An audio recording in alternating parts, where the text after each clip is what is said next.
So the content for Gran Turismo 7's free update for November 2024, or update 1.54, has now been confirmed thanks to the trailer and the accompanying blog post. And honestly, on one hand it's fantastic, and on the other it's a bit of a disappointment. So what I'm going to do in this video is give you a rundown of all the content side of stuff that is coming with this update first. We'll go through everything on the blog post. Of course, things such as maybe the PS5 Pro Enhanced version and a bunch of changes and quality of life stuff won't be included in that, as they will typically get released alongside the patch notes, which come of course just prior to the update actually launching. However, after that I will then give you my opinion so far on the update. Of course, I'm going to reserve my judgment until I've done everything with this update, but I can still give you my initial thoughts, I guess. Introducing the Gran Turismo 7 November update, adding 5 new cars and wheel brand rotiform. Gran Turismo 7 will receive an update on the 21st of November 2024. The following is a list of contents included with update 1.54.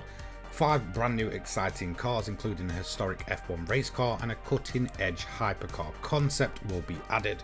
So we have a look at the 5 new cars which have been confirmed, of course. So we have the Ford Escort RS Cosworth from 1992 and a bunch of the in-game images for it here.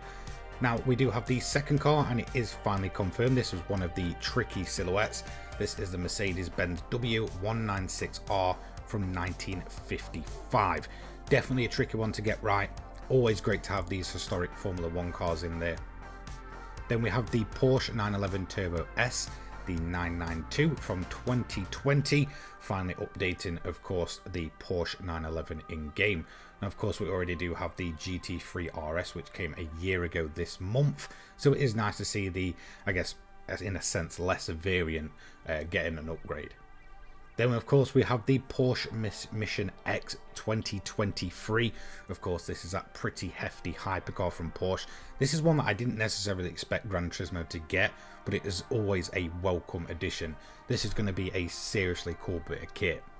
And then we do have the disappointment of the update, of course, Polyphony always kind of doing this. The Suzuki Jimny Sierra JC 2018.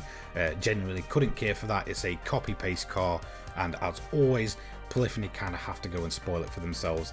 If you watched my silhouettes video, I did warn you that more than likely this will just be a copy-paste Jimny, and it seems that only 11 months down the line it is. Number 2 is one extra menu will be added to the CAF, which is extra menu 42 for the Ferrari. As you can see, you'll need to collect the F50, F40 and the Enzo for this one. Number 3, new wheel brand rotiform will be added, and as you can see we've got a few of their wheels previewed in this one. It's always great to have more brands on board with Gran Turismo, so I really cannot complain about this. New World Circuits events will be added for number 4. The following events will be added to World Circuits. That is the Jimny Cup at Grand Valley South, Porsche Cup at WeatherTech Raceway Laguna Seca, and Race of the Turbo Sports Cars at Mount Panorama Circuit. Now that is a disappointing lineup of events, there is no denying that whatsoever. So it looks to be, if you want to get the most out of these cars, you'll be heading to Custom Race or the pre-existing races once again. Number 5, more Gran Turismo Sophie compatible tracks will be added. So we have Trial Mountain Circuit and Tokyo Expressway East Clockwise. Again, Sophie's pretty cool, but honestly it does seem that they're kind of ramping it up track to track with each update now, so it is looking pretty likely when Gran Turismo 8 rolls around that this might be a fully featured and implemented feature at that point. And number 6, Colorado will be added as a feature creation in Scapes. Thank you for your support, and we hope you continue to enjoy Gran Turismo 7. Okay, so that is it for the content side of the update, and honestly it's, I guess in one sense, really good in terms of the cars at least, or 4 of them. However, the rest of it is a little bit lackluster, there's no denying that.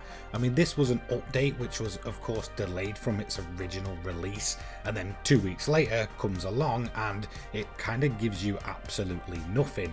And of course, in typical Polyphony fashion, they put in a 32GB pre-download for the actual update and don't go on to show off any of the PS5 Pro enhanced footage either, which again doesn't seem that great considering this update will more than likely feature it.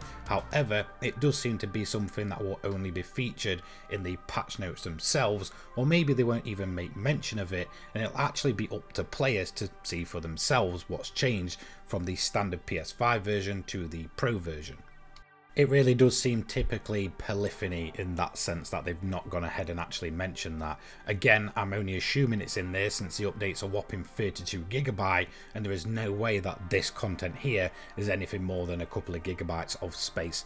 Now, of course, as mentioned, when it comes to the car themselves, I think they're great apart from the chimney. This copy-paste culture at Polyphony just really needs to stop. This is something that I look back to 2022 with, and post-launch we actually got two versions of the Sylvia, I believe it was the S14, inside of free updates, and they were monthly at that point. Now the Jimny is a post-launch car anyway, which came in January of this year, and already they've just put a different variant in.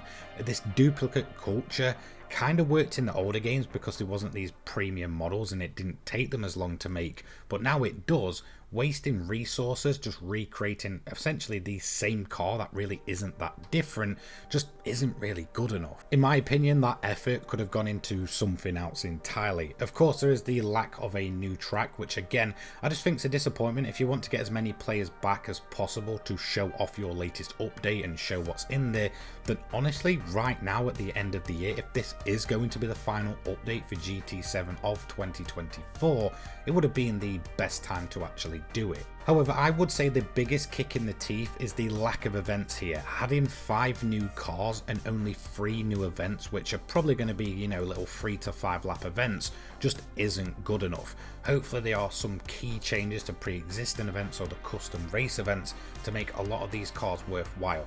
This is Polyphony's biggest misstep with the entirety of GT7, is putting all these crazy detailed cars in that last for no more than maybe an hour each at most, and people are just then done with them at that point because there's just no way to use them.